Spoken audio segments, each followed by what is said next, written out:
Guys, what's up? Welcome back to the channel. It's Cynic Alex, and the brand new story mode fragment farming lists have come out. The characters that have been designated for each stage are available, and I have already updated the spreadsheet with new information so that you guys can access that ASAP. This is live pretty much 10 minutes after the daily reset, so it's very, very up to date and it's 100% accurate. So for this month, just to give you guys a quick recap of what you can expect to see, and by the way, if you don't know how to access this, it's in the description of every single video. It is the sort of mega guides. I used to call them master guides. I don't like that name. Change them to mega guides, and it'll start on the tier list when you open it up, and there's a tab on the bottom, and you can go through the champ building, story mode, mega tier 2, well, World Boss Legend Guide, etc. We're in the process of updating ABX and ABL and stuff like that, but yeah. For the meantime, this is what we're discussing here today. So, a lot of characters getting featured once and twice, like White Fox. Only a couple of characters getting featured 3 times. Makari gets featured 3 times this month, which is pretty nice. And then, actually, I think it's... Oh, and Black Widow. Yeah, so those 2 characters get featured 3 times. Nobody's getting featured 4+ times. No premium characters are featured more than twice, but you do have quite a few premiums seeing a double feature, like Blue Dragon, like Electro. Carnage gets featured once here. Doctor Strange gets featured twice. Destroyer gets featured twice. Electro, like we mentioned. Gamora, Requiem gets featured twice. You also have a couple of stinkers, like Nightcrawler gets featured once. Elsa gets featured once. There might be a couple others that slip my mind at the moment, but yeah. Another surprise is Miss Marvel getting featured twice right off the bat. So she just got her tier 3 in September. So this was the earliest that she could possibly be available for story mode, and she's already here. So that was pretty surprising that she'd featured twice. Oh yeah, Sandman is featured once, unfortunately. But yeah, otherwise, it's pretty nice. All of the native tier 3s get dodged, so no Sentry, no Null, no Mephisto, of course, no Gore, also no Molecule Man, which is on par for being the most expensive character in the game. You do have some native tier 2s like Thanos, Apocalypse appearing, Thena appearing twice, Supergiant appearing twice. You also have all 4 members of the Warriors of the Sky along with Blue Dragon getting featured, like Sunbird twice, War Tiger once, and Shadow Shell, I believe, twice. So yeah, nice mixture of characters this month. Definitely better than last month.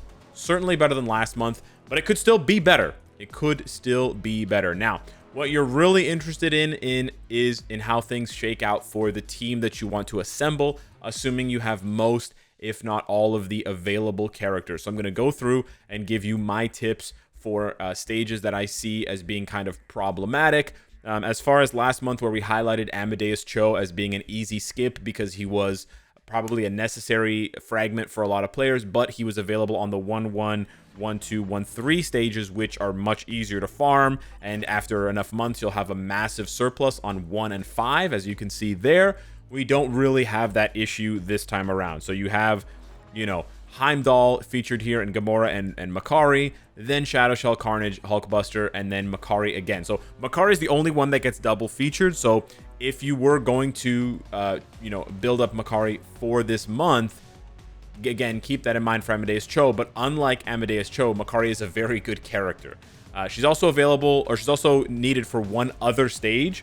You could still skip Makari this month, but she's needed for the last stage, Showdown, here. And she's paired with, Mr. Fantastic and Spider-Woman, so it's kind of a brutal stage offensively if you don't have her, especially if you don't have Mr. Fantastic's more recent uniforms. So I would say it's not necessarily the same situation as Amadeus Cho last month, even though most of her features are in the first couple of missions, just because she's a much better character than Amadeus, although being more expensive, and also that she's needed for another stage that you don't have another option for. And then we sort of move on. There's not really much in the first few stages. There's not really much in terms of like bad characters. We do see Angela here. We see a couple here. The first one, there's Sandman as well. The first one that I want to highlight is on 6-2. This could definitely be a problem because this, if you have the villain uniform for Captain Marvel, you're going to have to unequip it and then re-equip it later because this stage will do extra damage to villains and it will reflect the damage. So when you queue into this stage, if your Captain Marvel has the villain uniform, she will just die immediately. So be careful of that. Make sure that she has the hero uniform equipped. Alternatively, you could construct your team so that she's not in the leadership position. but I'll show you why we don't necessarily, well, you don't necessarily need to do that, just unequip the uniform. But yeah, Miss Marvel and Destroyer both won't have that happen to them because they're hero and undefined. Destroyer doesn't have villain or hero ties. We then also come to a problem on 10, well, not problem, but on 10-1, you have a Nightcrawler in the lead. You don't really want that. I'm not sure. I haven't played through the stage yet to see if he dies or not, but assuming he does die, you would want to put him in either the left spot or in the right spot to avoid that for the team that you're autoing with. Now, I'm not really discussing the set dealer thing here because we're just going with the middle row to let it, you know, to uncomplicate things a little bit here. But yeah, assuming it's in the middle position, the set dealer is in the middle position, and assuming that Nightcrawler is here, then it will be either Ghost Rider or Rescue that gets added as the lead, which I think they can more than easily, they're more than capable of taking down that stage solo without dying. The other problem you may see is on 13. For 13-1, it's not a problem, but Gilgamesh is very slow. So if speed is something that you care about, you may want to either put Gilgamesh as a left or right, or you may want to just switch at the beginning to either Rogue or Silver Surfer, just because Gilgamesh is not going to die. He's just really, really slow, so that could eat up your time if you don't have a lot of time to autoplay these stages. And then on 13-3, White Fox would be the lead here. White Fox, pretty fragile. A lot of people have her built with an Insight for support. Baron Mordo, also not a great option to go toe-to-toe with the Mad Titan, so that's why I have put Icarus in the leadership position. He's going to benefit from all of the buffs that White Fox gives because he has the leadership ability, as all Eternals do, and I think he has enough bulk, tankiness, healing, etc. to survive the Thanos fight without any or too many problems, assuming you have him, of course, built up to tier 3, etc. I actually have a PvP build on him, so we can test him in just a little bit, but I did want to highlight that. So right now, this team right here with Caecilius on the right, on the left-hand side, I think this is the safest team, or one of the safest teams, to ensure that you can auto all of the stages without having any issues with your main DPS dying for whatever reason. Because we do see Caecilius on 5-1, and he could, he probably would, like, he'll just get erased here if he's in the leadership position. So you don't want to do that. Thanos only appears once. Supergiant only appears twice. So I think adding them as the lead doesn't make as much sense as this does. There is an alternative because of where Nightcrawler lands. If you don't have him in the lead, I believe what happens is on one of these stages here, Storm ends up being the lead. It was with White Fox. If I had changed White Fox, I went through two different versions of this team. One of these teams, again, this is just the autoplay team. One of them had Nightcrawler and the other one had White Fox instead of Nightcrawler. But the problem with that team is that then it would put Storm as the lead for 11-2. I don't actually know who is more fragile between Storm and White Fox. This stage could definitely be an issue as well. So I would say monitor your auto farming for this and see if they end up dying or they're close to dying. This would probably complicate things more if that's the case for both Storm and White Fox, because then you're sort of forced to put Blue Dragon in the lead, which then negates your ability to use Icarus lead. So yeah, that kind of complicates things a little bit further. But now let's see how Icarus does versus Thanos. Okay, so here we go. Icarus is in the lead. We have Baron Mordo in support and White Fox. And this is really just going to come down to the fight with Thanos. I'm pretty sure he's going to cruise through all of these little underlings and minions. I mean, if Ghost Rider could do it, Ghost Rider definitely has more damage than Icarus, but he had fewer supports last month. Icarus, notably weak offensively, but defensively, I think that's where he shines. He has iframe ignore on his 4th skill, which is nice. So we just have to wait and see if...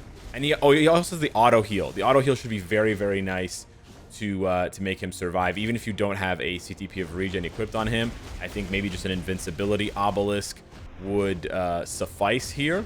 Maybe with guard break immunity if you can afford it. But yeah, I don't see him having any problems here. It's just going to be that last fight versus Thanos that causes some issue. So let's go ahead and see. Okay, no, that's not what we want. I knew I needed to do something here when I was watching him, but he closed it relatively fast. Okay, let's see here. This is always an issue. Almost every month, this is an issue. Okay, he's gonna open with the 4. Yeah, the damage is certainly damage. The tier 3 does decent damage here. It's really gonna come down to his survivability. He just keeps doing 4, eh? I didn't really want him to do 4 before he iframes because we wanted him to do 4 now. Like now he'll be able to do 4 because Thanos is iframe. But yeah, the tanking is crazy. He's barely getting hit. He's barely taking any damage at all. He doesn't have a revive, though, because Cersei's not around. So keep that in mind. But the damage is way lower. The Ghost Rider killed by now. Okay. So yeah, defensively, I think he's up to snuff. Offensively, it's going to be a bit of a grind fest. So yeah, it's good to check on that. That's, I think, the best team, in my opinion, to go through all of the stages. If you're just going to do this, and then just run it. Obviously, you can construct multiple teams. And again, if that 11-1 or 11-2 team with White Fox, Storm, and Blue Dragon causes issues, you may have to use up 2 of your team slots.